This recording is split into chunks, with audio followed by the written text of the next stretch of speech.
নির্বাচনের প্রতীকে ভোট দেওয়ার সময় যে সিল ব্যবহার করা হয় সেরকম সিল বানাতে গিয়ে ধরা পড়েছে জামায়াতের কর্মী, এবং সেটা জামায়াতের নেতার নির্দেশে। এই ধরনের একটা খবর আমাদের সামনে এসছে, খুবই অ্যালার্মিং ব্যাপার, কারণ এটা একটা খুব বড় চক্রান্তের খোঁজ সম্ভবত আমাদেরকে দিতে পারে। আমরা অনেকেই খবরটা দেখেছি, তারপরে খবরটার গুরুত্বপূর্ণ কিছু অংশ একটু দেখে নেওয়া যাক। এখানে একজন ব্যক্তিকে গ্রেফতার করা হয়েছে এবং তিনি প্রিন্টিং প্রেসের মালিককে গ্রেফতার করা হয়েছে। তিনি আদালতে জবানবন্দি দিয়েছেন।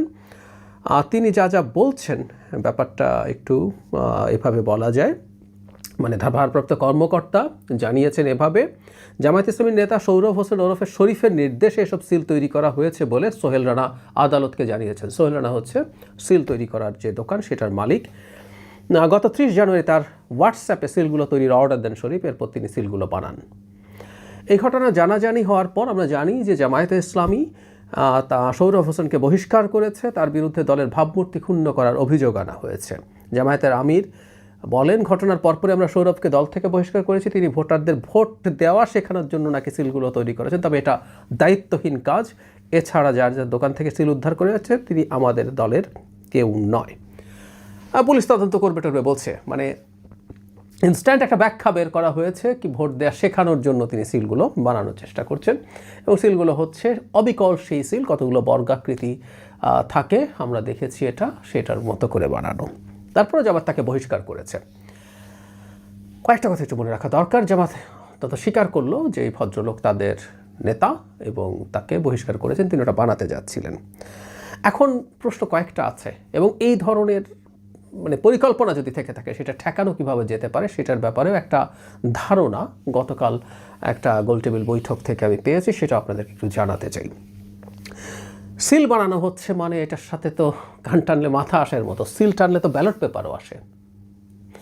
এটা ভোট দেয়া শেখানোর জন্য ফরমায়েশ দেয়া হয়েছে এরকম সিল বানানোর ক্ষেত্রে কথায়, সেটা আমরা কোনোভাবেই মনে করি এটা খুবই অযৌক্তিক, খুবই বাজে অজুহাত, গ্রহণ অযোগ্য।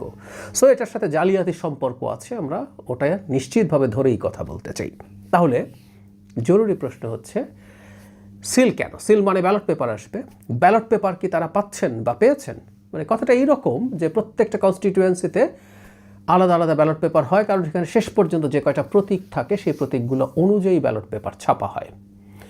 ছাপা যদি হয় তাহলে কিভাবে হতে পারে, এগুলো কিভাবে অ্যারেঞ্জড হবে, এটা সিরিয়াল কেমন হবে, এগুলো জানলেই কি কেউ কোনো ব্যালট পেপার ছাপিয়ে ফেলতে পারে? আমার কাছে মনে হয় এটা কঠিন। কারণ হলো সেইটা করবেন, তার সাথে প্রতীকগুলো কেমন হবে, নির্বাচন কমিশন যে প্রতীকগুলো দিয়ে প্রিন্ট করছেন হুবহু সেরকম হবে কি না সেটা এজেন্টদের সামনে পরে ধরা পড়ে যেতে পারে, সেই সম্ভাবনা থাকে। তাহলে উপায় বেটার যেটা, সেটা হচ্ছে একটা প্রিন্টেড কপি পেয়ে যাওয়া, যেটা দেখে দেখে তারা এরপর বানাতে পারেন।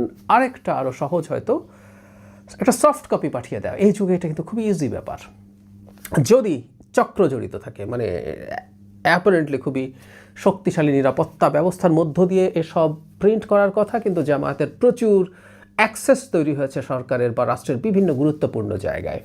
ফলে তারা এই অ্যাক্সেসটা নিয়ে একটা সফট কপি পেলেন, তারপর অনেকগুলো ব্যালট পেপার প্রিন্ট করলেন তারা, করে সেটাতে এই সিল মোহর দিয়ে সিল মেরে নিয়ে চলে গেলেন। বিশেষ করে তো বডি চেক করা হয় না, এবং গোপন যে কক্ষ আছে সেটা পর্দা দিয়ে ঢাকা থাকে, সেখানে কোনো রকম কোনো সিকিউরিটি ক্যামেরার অ্যাক্সেস থাকে না। ফলে ওখানে গিয়ে ওই ভাঁজ করা ব্যালট পেপারগুলো বক্সে যে কেউ ঢুকিয়ে দিতেই পারেন, যদি তিনি ব্যালট পেপারের ওই সফট কপি বা কোনোভাবে কিছু ব্যালট পেপার পেয়ে যান। এখন প্রশ্ন হচ্ছে, এটা কি করছেন? আমি আসলে জামায়াতে ইসলামী এর বাইরে কিছু করতে পারে, মানে জামায়াতে ইসলামী এই ধরনের কিছু করতে পারে যদি সুযোগ থাকে, এটা বিশ্বাস করে। আমি আগে একটা ভিডিওতে বলেছি, খুবই ইন্টারেস্টিং, জামায়াতে ইসলামী সমর্থন করেন না, কিন্তু জামায়াতে ইসলামী মানে তুলনামূলকভাবে কম চাঁদাবাজি করেন বা করবেন এই ধরনের বিশ্বাস অনেকে করেন। আমি খুব বেশি করি না, কারণ আমি আগে একদিন বলেছিলাম, অনেকে খুব সমালোচনা করেছেন, চাঁদাবাজি আসলে খুব ব্যক্তির ইস্যু না বা দলের ইস্যু না, বা এটা একটা কাঠামোগত সমস্যা। বাংলাদেশের যে ইনফর্মাল ইকোনমি আছে সেটার ম্যানেজমেন্ট যতদিন পর্যন্ত ঠিকঠাক হবে না, চাঁদাবাজি কোনো না কোনো ফর্মে থাকবে, কম বা বেশি হবে। যাই হোক, অনেকে যেটা মনে করেন যে জামায়াতে ইসলামী তুলনামূলকভাবে কম এসব করবে, তাদের সময় তুলনামূলকভাবে কিছু কিছু জায়গায় দুর্নীতি কম হতে পারে, এই ধরনের পারসেপশন যাদের আছে, আবারও বলছেন ব্যক্তিগতভাবে এটাকে সাবস্ক্রাইব করি না।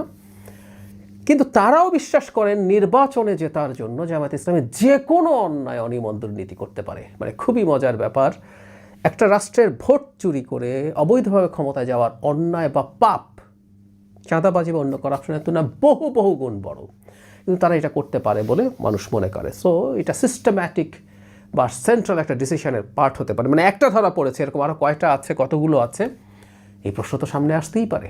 সো খুবই সতর্ক থাকা দরকার আমাদের।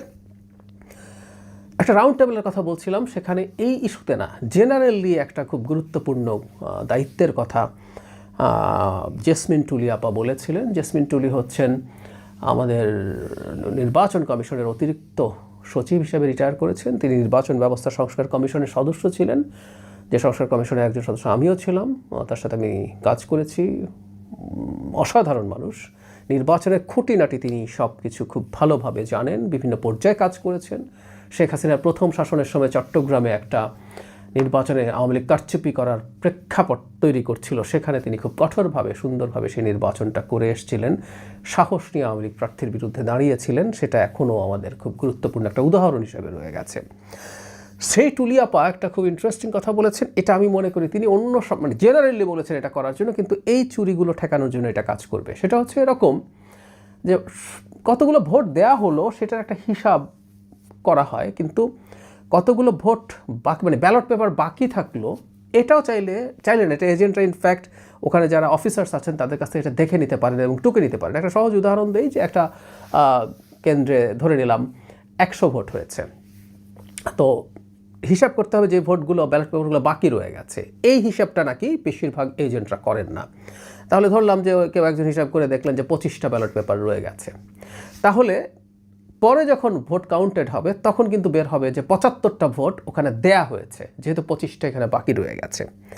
এই যে বাকি রয়ে গেছে এই হিসাবটা করলে কিন্তু এই ধরনের জালিয়াতি যদি কেউ করতে চেষ্টা করে সেটাও ধরা পড়বে, কারণ 25টা এখানে হিসাব হলে তাহলে 75টা থাকার কথা, কিন্তু বাইরে থেকে এক্সট্রা ব্যালট যদি ঢোকে, ধরে নিলাম যে আমরা এই ব্যালটগুলো লিক করলো, হুবহু একই রকম ব্যালট হলো, দেখতে প্রবলেম লাগলো না, ওখানে যখন ব্যালট বেশি হয়ে যাবে তখন অনিবার্যভাবে এই প্রশ্ন তৈরি করা যাবে যে ওখানে ভুয়া ব্যালট ঢুকেছে।